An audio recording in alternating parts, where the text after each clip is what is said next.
దేవునికి మహిమ కలుగునుగాక. పరమందున్న దేవుని సన్నిధి మనందరికీ తోడుండాలని దేవుని యందు ప్రార్థిస్తున్నాను. దేవునికి మహిమ కలుగునుగాక.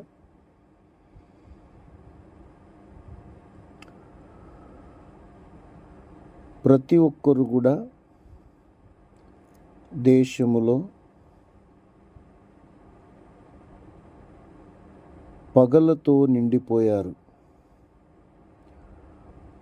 పగ సాతానుకు సంబంధించింది. ద్వేషము, గర్వము ఇవన్నీ కూడా సాతానుకు సంబంధించిన అలవాట్లు.